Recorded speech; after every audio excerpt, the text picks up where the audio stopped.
আলেমরা নথি স্বীকার করে নাই। সাপ্লাই রক্ত দিয়েছে, 21 সালে রক্ত দিয়েছে, 24-এর বিপ্লবেও রক্ত দিয়েছে, জেলখানায় গিয়েছে, রক্তাক্ত হয়েছে, নির্যাতিত হয়েছে, ফাঁসির কাছে ঝুলতে পর্যন্ত দেওবন্দি কওমি আলেমরা প্রস্তুত ছিল, কিন্তু বাতিলের সঙ্গে আপোষ করে নাই। কথা বলেন ঠিক কিনা? সেই বাহিনী যেটা 15-16 বছর এই ডুগডুগি বাজাইছে, এদেরকে এখন আর বাতি লাগাইও পাওয়া যায় না, সবগুলো পালাইছে। কথা বলেন ঠিক কিনা? আছে না পালাইছে? পালাইছে। কিন্তু কওমি আলেমরা কি পালাইছে? কথা বলেন। জামিয়া ইমদাদিয়ার হুজুররা পালাইছে না? পালাইছে। কওমি মাদ্রাসার হুজুর, আলেম ওলামা যারা নির্ভয়ে কথা বলেন ইসলামের কথা, তারা পালাইছে? তারা ছিল, তারা আছে, এবং তারা সাহাবাদের ভূমিকা নিয়ে সব কিছু অবজারভেশনে আছে। আগের গ্রুপ যা করছে, সামনে নির্বাচিত হয়েও যদি তারা ইসলামের বিরুদ্ধে অবস্থান নেওয়ার চিন্তা করে, সামনের যারা আসবে ইসলাম বিরোধী সরকার, তারাও কিন্তু ওই পথেই যাইতে হবে। কথা বলতে না?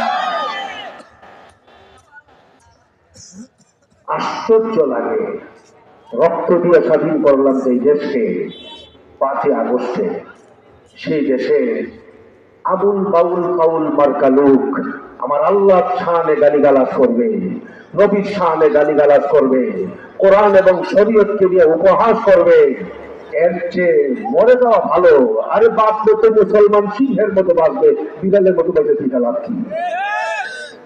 আপনি দেখেন আবুল, এটা হলো বাউল পার্টি। বাউল বুঝেননি? বাউল মানে পেশা। বাউল মানে কি? এটা পেশাব পার্টি, বাথরুম পার্টি। এটা এই তর্জমাটা যেটা আছে, এটাকে বানাইছিল কি? বাউল মানে কি? আরে বলেন না, বাউল মানে কি? চিন্তা করছিলেন এদের কপালটা কি? তারা নিজেরা নিজেদের নামে কি শব্দ লাগাইছে, কি সান কপাইয়া। বাউল পার্টি, প্রস্রাব পার্টি। প্রস্রাব তো না, পায়খানার চেয়ে নিকৃষ্ট এই পার্টিটা। কথা বলেন ঠিক কিনা? এই আবুল, যাকে সরকার অ্যারেস্ট করেছে, সরকারকে ধন্যবাদ জানাই, আংশিক, পরিপূর্ণ ধন্যবাদ এখনো জানাবো না, অপেক্ষায় আছি যে একবার জন্য। ও যা করছে, যা বলছে পালাগানের নামে মুসলমানদের এই দেশে দাঁড়ায়, সরকার যেন এর পাওনাটা পুরাটা বুঝায় দেয়। কথাটা বুঝতেছেন না? হ্যাঁ। আর যদি সরকার এটা না পারে, সারেন্ডার করুক আর হেরে বাংলাদেশের মুসলমানের সামনে ছেড়ে দেয়। বাস্তব পরিষ্কার। কথা বুঝতেছেন নাকি আপনারা? বাউল পার্টি, প্রস্তাব পার্টি।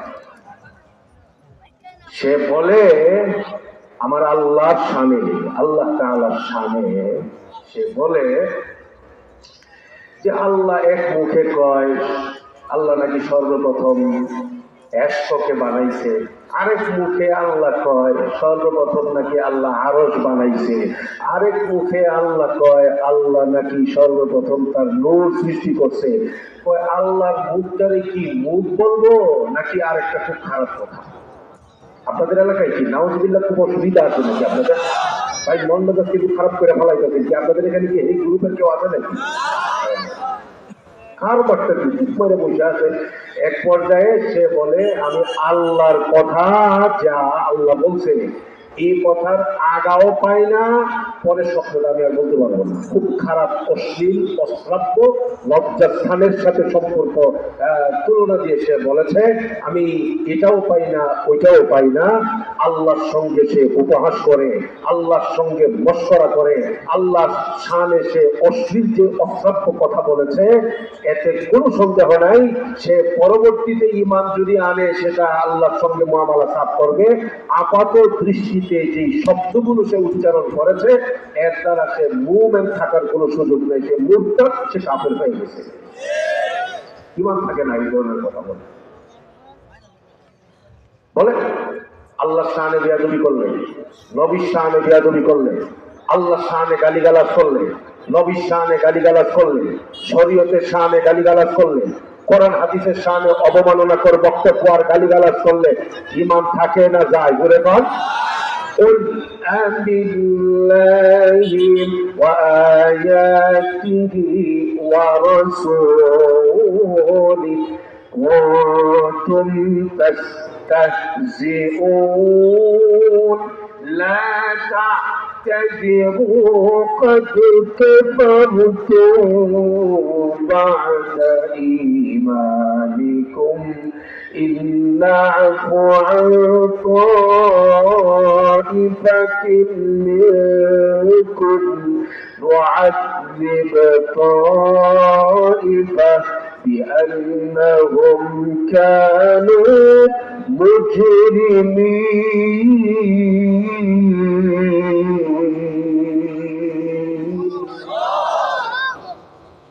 যে আয়াত তিলাওয়াত করছি এই আয়াত নাযিল হওয়ার পিছনে একটা ঘটনা আছে। আপনাদের কি কষ্ট হয়ে যেতেছে বেশি? ঘটনাটা বললে বেশি অসুবিধা করে বলতে। এই আয়াত নাযিল হওয়ার পিছনে একটা ঘটনা আছে যেটাকে তাফসীরের ভাষায় বলা হয় শানি নুজুল।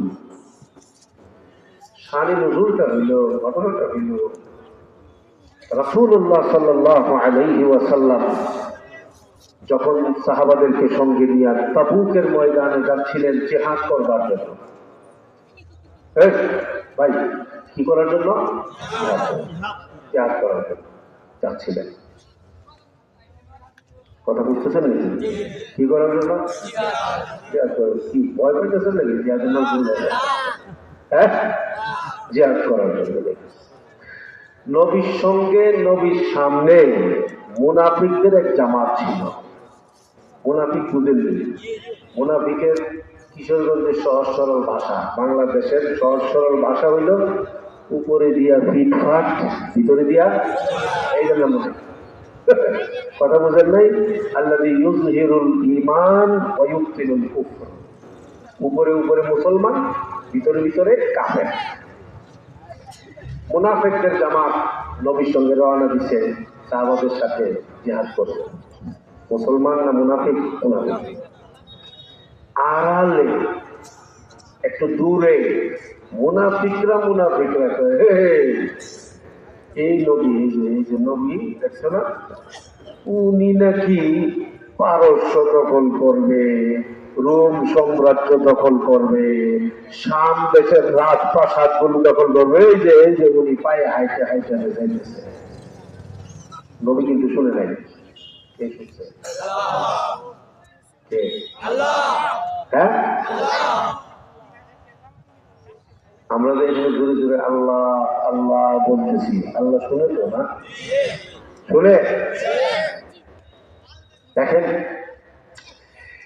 এরা নিজেদের মধ্যে বলতেছে এই হুজুর উনি নাকি পারস্য দখল করবে, শাম দেশের রাজপ্রাসাদ দখল করবে, মশকরা করতেছে নবীকে নিয়ে। নাউজুবিল্লাহ বলবেন না? কেউ না শুনলেও তো কে শুনছে, কেউ না জানলেও তো কে জানছে। খবর চলে আসে নবীর কাছে। খবর নবীকে কে জানাইছে?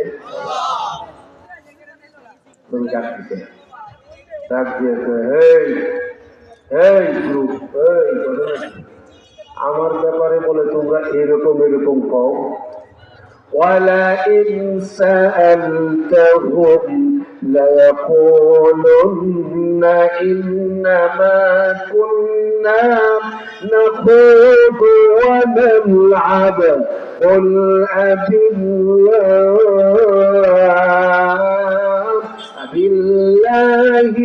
وَآيَاتِهِ وَرَسُولِهِ كُنتُمْ تستهزئون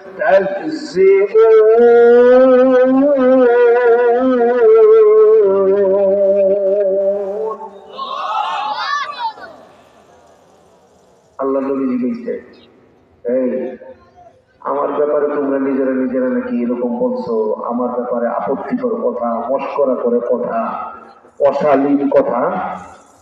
তখন তারা বলছে, ইয়া রাসূলুল্লাহ, আমরা মন থেকে বলি নাই, আমরা এমনি নিজেরা একটু মজা করছিলাম। কি করছে? কথা বুঝতেছেন নাকি? মন থেকে বলি নাই, মজা করছি। আল্লাহ জবাব দিয়েছেন, قل أبالله وآياته ورسوله كنتم تستهزئون لا تعتذروا قد كفرتم بعد إيمانكم.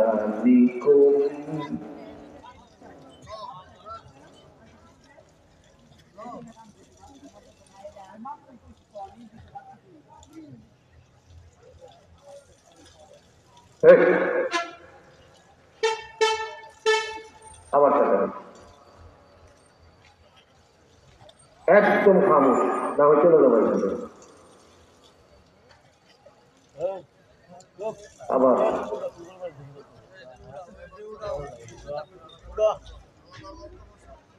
কুল আবিল্লাহি ওয়া আয়াতিহি, আল্লাহ তাআলা জবাবে বললেন কালামে পাকে, হে নবী এই মুনাফিকদেরকে বলে দেন আল্লাহকে নিয়ে মশকরা করো না, নবীকে নিয়ে মশকরা করো, আল্লাহর বিধান আল্লাহর আয়াতকে নিয়ে মশকরা করো। লা তা'তাযিরু কাদ কাফারতুম বা'দা ঈমানিকুম, আমরা বুঝা বলি নাই, আমরা না বুঝা বলছি, আমরা মন থেকে বলি নাই, আমরা মশকরা করছি, আমরা মজা করছি। আল্লাহ তাআলা বলেন মন থেকে বলো, মশকরা করে বলো, মজা করে বলো। এই ধরনের আপত্তিকর মন্তব্য করার কারণে তোমরা আর মুসলমান নও, সবগুলো কাফের হয়ে গেছে। বুঝা থাকলে বলেন আল্লাহর সামনে গালিগালাজ করলে, আল্লাহর নাম নিয়ে গালিগালাজ করলে, আল্লাহর শানে কালিমা লেপন করলে, আল্লাহর শানে আপত্তিকর মন্তব্য করলে ঈমান থাকে না যায়? মুসলমান না কাফের? বলেন কেন মুসলমান না কাফের? জোরে কর। সুতরাং এই আবুল সাবুল বাহিনী বর্তমানে যা বলতেছে, এই ধরনের কথা বললে তাদের ঈমান থাকে না যায়?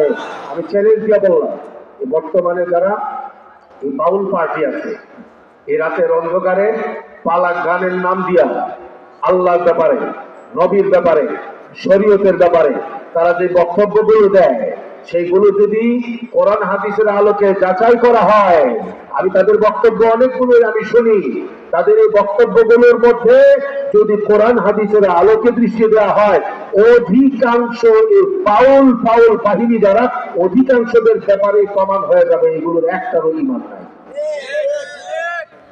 ঈমান বিধ্বংসী কথা বলে, কোরআন বিধ্বংসী গান গায়, পালা গানের নামে ইসলাম বিরোধী বক্তব্য দেয়।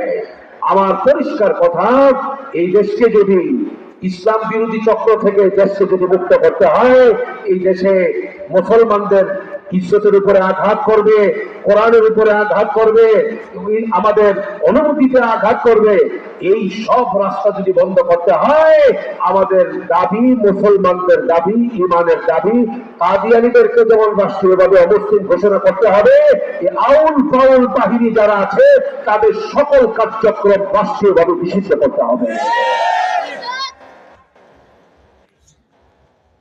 এরা গান বাজনা, হারমোনি, যন্ত্রপাতি এগুলো নিয়ে মানুষকে ধর্মের নাম দিয়া, পালাক গানের নাম দিয়া তারা ইসলাম বিরোধী কথাবার্তা শোনায়, অথচ তারা না কোনো কালিমা সহি করে পড়তে জানে, না কোনো হাদিস জানে, না কোনো একটা সূরা ভালো করে পড়তে পারে, না ভালো করে পবিত্রতা তাদের হাসিল হয়।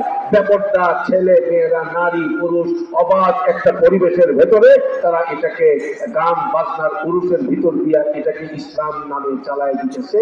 সরাসরি ইসলামের বিরুদ্ধে তারা আঘাত করবার ষড়যন্ত্র তারা করে যাচ্ছে। এটা আর সামনে আগাতে পারে না। এই আবুল বাহিনী, আবুলকে গ্রেফতার করার দ্বারা মাত্র শুরু হয়েছে। সরকারের কাছে আমরা দাবি জানাবো, কিশোরগঞ্জবাসী জেগে উঠতে হবে। আপনাদের পাড়া মহল্লায়, থানায়, গ্রামে গঞ্জে যেখানে এইরকম বাউল বাহিনীর অপতৎপরতা দেখা যাবে, সেখানে এলাকায় এলাকায় তাদের বিরুদ্ধে ইমানি প্রতিবাদের আগুন জ্বালায় দিতে হবে। ইমানি প্রতিবাদ, কথা হবে আল্লাহ, কথা হবে নবী, কথা হবে কোরআনের, কথা হবে হাদিসের, এবং এই কথাগুলো যারা সহি সহি ভাবে বলে তাদের কাছ থেকে আমরা শুনবো। কিন্তু যারা জাহেল, মূর্খ, জানে না কিছু, কিন্তু তারা ইসলামের বিরুদ্ধে কথা বলবে, এটা কোনোদিন আমরা বেঁচে থাকতে মেনে নিতে পারি না। কষ্ট পাইলেন নাকি ভাই? ইমানের হেফাজতের দরকার আছে না নাই?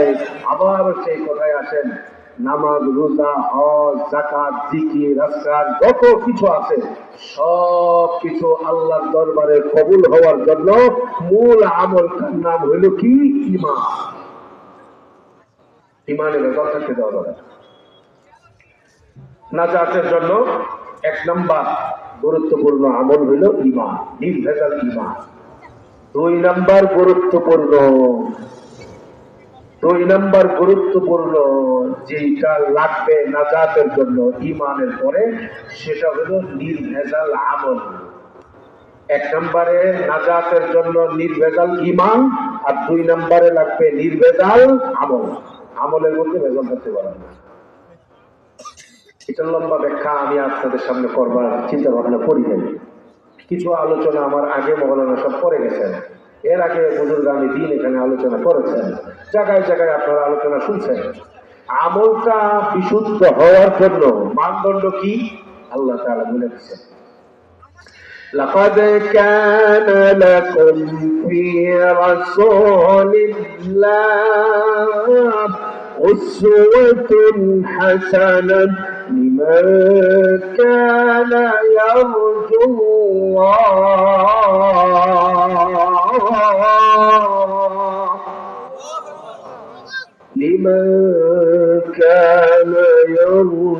الله واليوم الآخر وذكر الله كثيرا।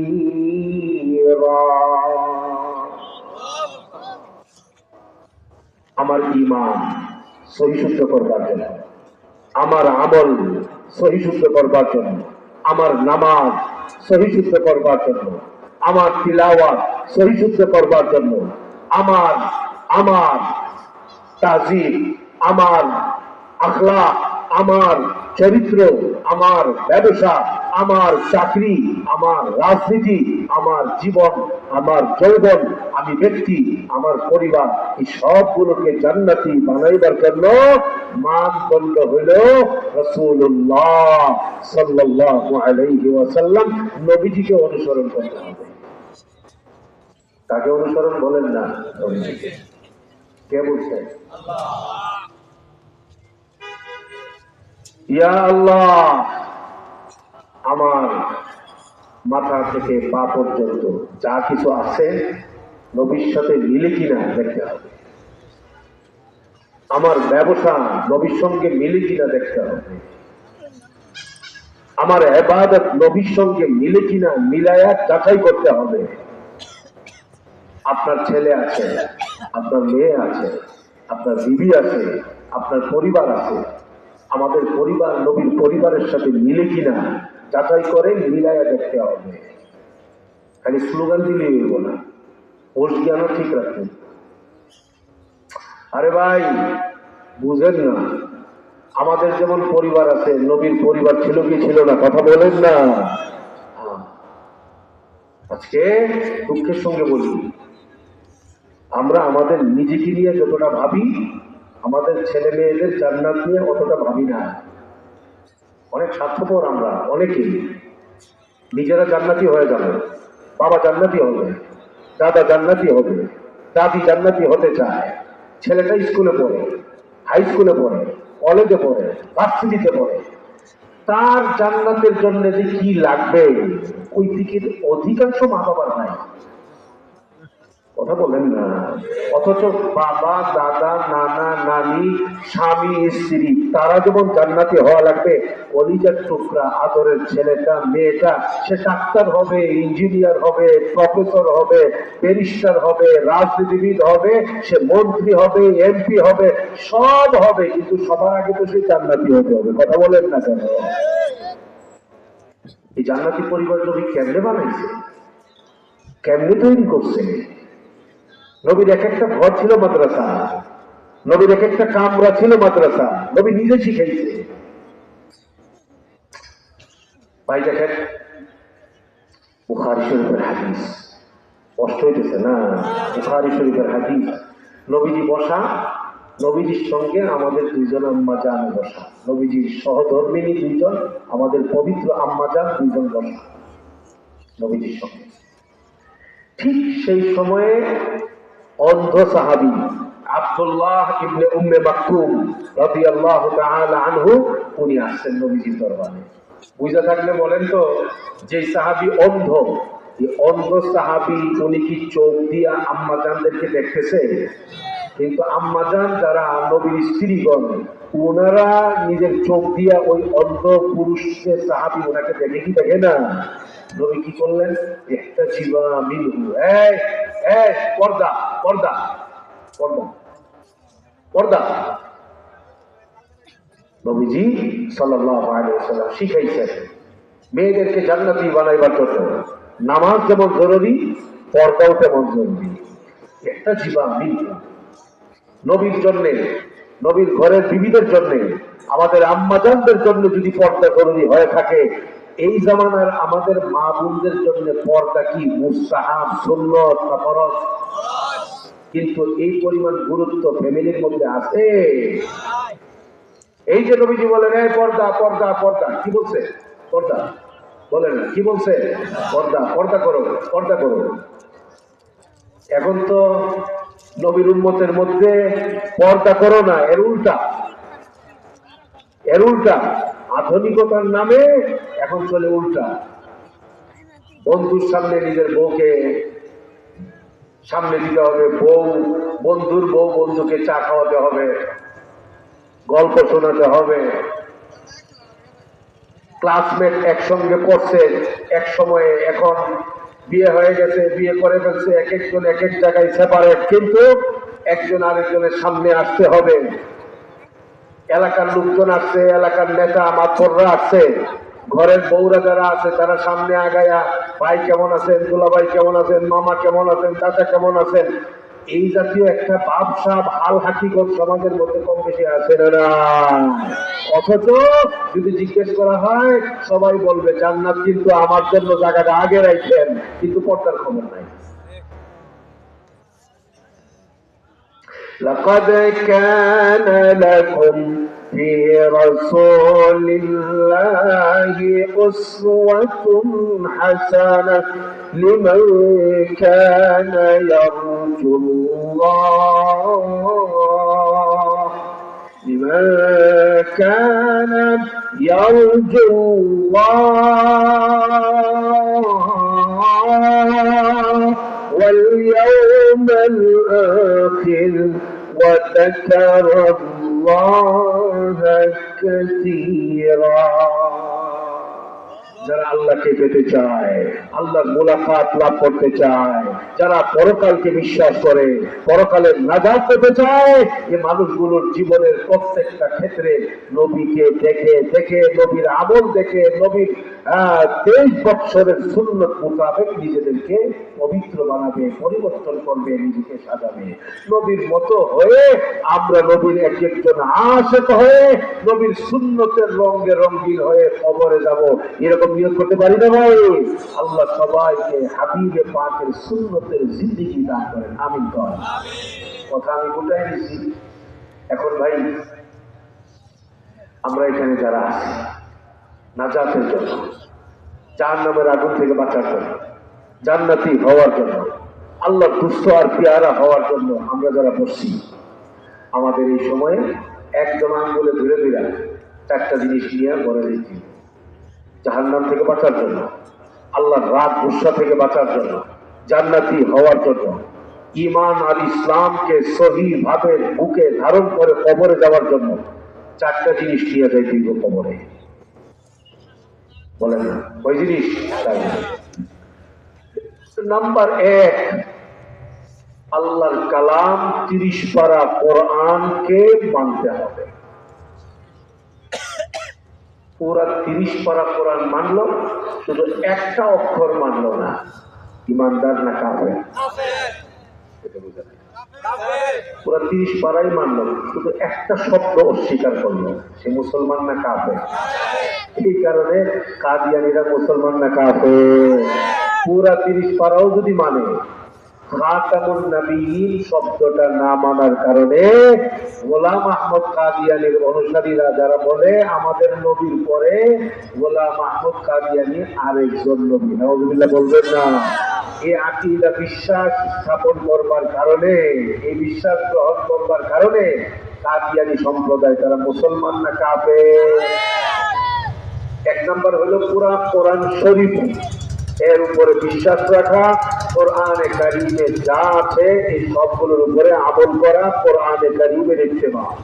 এক নম্বর হলো কোরআন মানবো। বলেন এক নম্বর কি মানবো? বলেন এক নম্বর কি মানবো? কোরআন। বলেন এক নম্বর কি মানবো? কেউ বললো যে আমি শুধু কোরআন মানি, আমি হাদিস মানবো না, আমি শুধু আল্লাহকে মানি, আমি নবীকে মানবো না, মুসলমান না কাফের? কথা কি বুঝতে পারতেছেন? আরেকটা গ্রুপ বেরিয়েছে কিন্তু, এই গ্রুপের নাম হলো আহলে কোরআন। তারা বলে আমরা শুধু কোরআন মানি, আমরা হাদিস মানি। কথা বুঝতেছেন নাকি? হ্যাঁ। তাইলে 2 নাম্বার হলো নাজাতের জন্য, জান্নাতি হওয়ার জন্য 2 নাম্বার শর্ত হলো কোরআন যেমন মানতে হবে, হাদিস এবং রাসূল পাকের সুন্নত মানতে হবে। কয় নাম্বার হলো? 2। 3 নাম্বার, আল্লাহ কোরআনে যা বলছেন, নবী 23 বছরে যা করছেন, যা বলছেন, এই সবগুলো বাস্তবে আমল কইরা দেখাইছেন যারা, তাদের নাম হলো সাহাবা। তাদের নাম কি? সাহাবা। এই জন্য 3 নাম্বার হলো সাহাবাদের আদর্শের অনুসরণ করা। আল্লাহ নবী বলছেন মা আনা আলাইহি ওয়া আসহাবি, নাজাত প্রাপ্ত হওয়ার জন্য, জাহান্নাম থেকে বাঁচার জন্য, জান্নাতি হওয়ার জন্য কোরআন যেমন মানতে হবে, নবীকে যেমন মানতে হবে, কোরআন মানা, নবী মানা শিখতে হলে সাহাবাদেরকেও মানতে হবে। কথা কি বুঝতে পারতেছেন?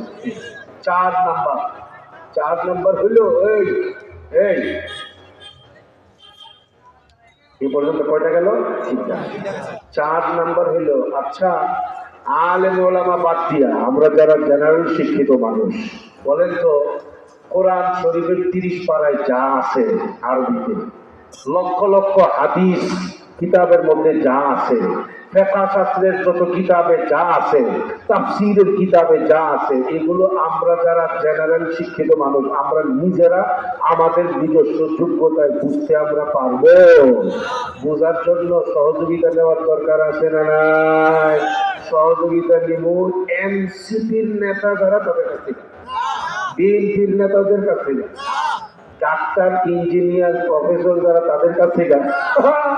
কি লাগানো লাগাইছে রে ভাই, এই একটা ভোটের জন্য ওই এটা কি কয়, দুর্গা পূজায় কি আর কয়, আপনাদের পূজা আর আমগর পূজা এক, আপনাদের উলুধ্বনি আর আমগর আজান এক। কথা বুঝেননি? তুই একটা বাংলা বই পড়ছে, এখন মনে করতেছে কাবা শরীফের ইমামের যে বড় আলেম হয়ে গেছে, কোন জায়গায় কি করবো না করবো ক্ষমতায় যাওয়ার জন্য পাগল হয়ে গেছে। একেবারে অবস্থা খুব খারাপ। বলতে বলতে বলে খুব বেশি বেশ কম নাই, আপনাদের কৃষ্ণ, আপনাদের কৃষ্ণ আর আমগর মোহাম্মদ সব মিলাইয়া একেই নেই এবং সব নেই প্রতিষ্ঠার প্রতি। এই ধরনের কথা বললে ইমান থাকে না যায়?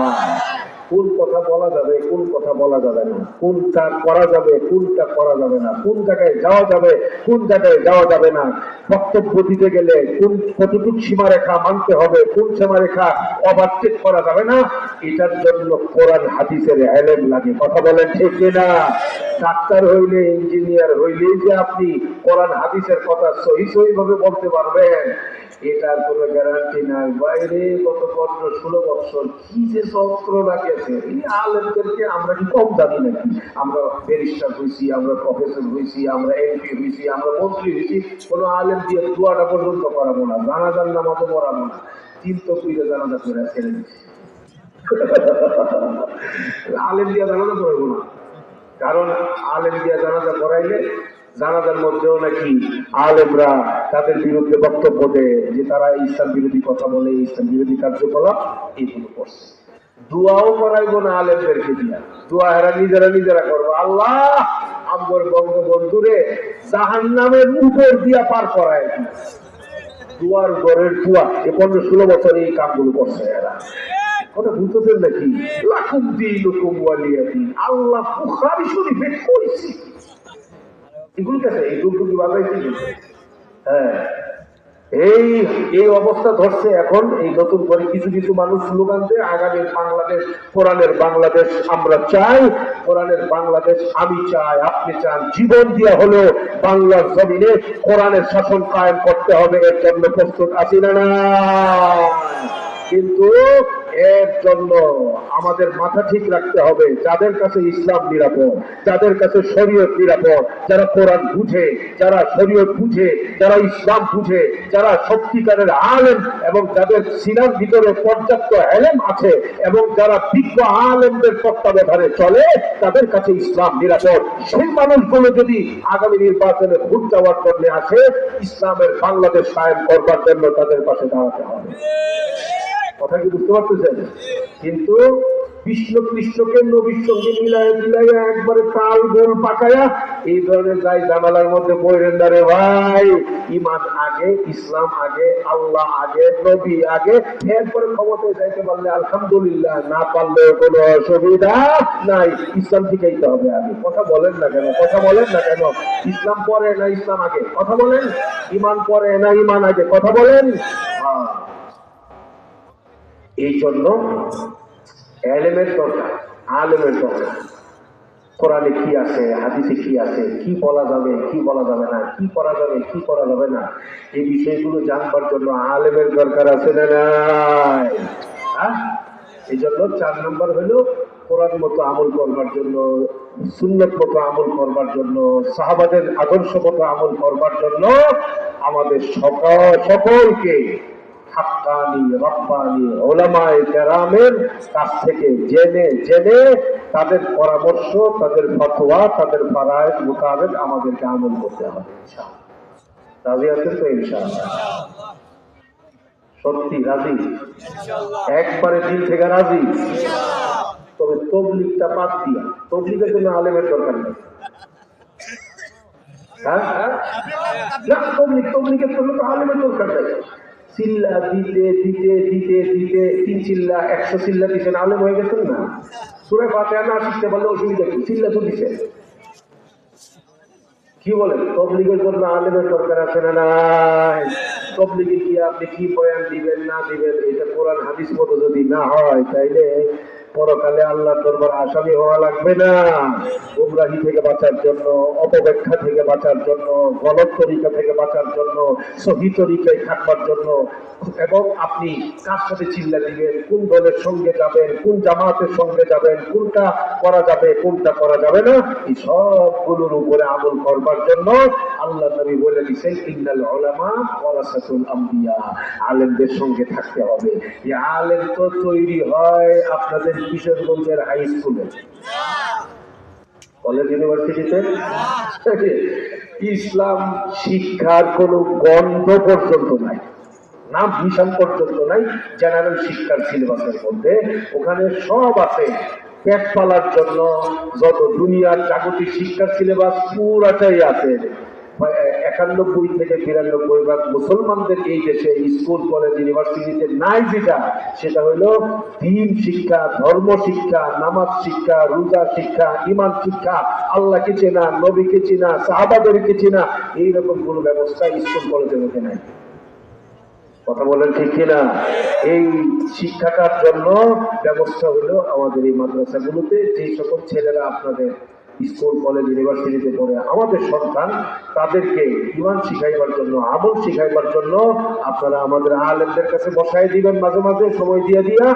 আর যাদের বাচ্চারা এখনো কম বয়সী আছে, বড় আলেম, বড় হাফেজ, বড় মুফতি হওয়ার জন্য এই মার্কাজুল কোরআন, যে এখানে জামিয়া মার্কাজুল কোরআন, দারুস সুন্নাহ, এই মাদ্রাসা, এই জাতীয় মাদ্রাসা যেগুলো আছে, একেবারে ইলম, আমল, সহি ঈমান, সহি আকীদা এবং আখলাকে হাসানা, রাসূল পাকের আদর্শ দিয়া একটা মানুষকে একেবারে শুরু থেকে শেষ পর্যন্ত তাকে গড়ে দেওয়া, একটা কারখানা হলো এই কওমি মাদ্রাসাগুলো। এই মাদ্রাসার পাশে আপনারা যারা আছেন, আল্লাহ তাআলা আপনাদেরকে আরো পাশে থাকার তৌফিক দান করেন। মাদ্রাসার সঙ্গে জড়ায় থাকবেন এবং মাদ্রাসার ওলামায়ে কেরামের সঙ্গে জড়ায় থাকবেন। আর দিলে দিলে এরকম নিয়ত করবেন, আল্লাহর কাছে দোয়াও করবেন, আল্লাহ যেন প্রত্যেকের ঘরে ঘরে প্রত্যেকের রক্তের মধ্যে হাফেজ আলেম তৈরি করে দেন। আমিন কোন কথা যা বললাম, আল্লাহ তাআলা আমাদের সকলকে সেই মোতাবেক আমল করার তৌফিক দান করেন। আমিন। ওয়া আখিরু দাওয়ানা আনিল হামদুলিল্লাহি রাব্বিল আলামিন।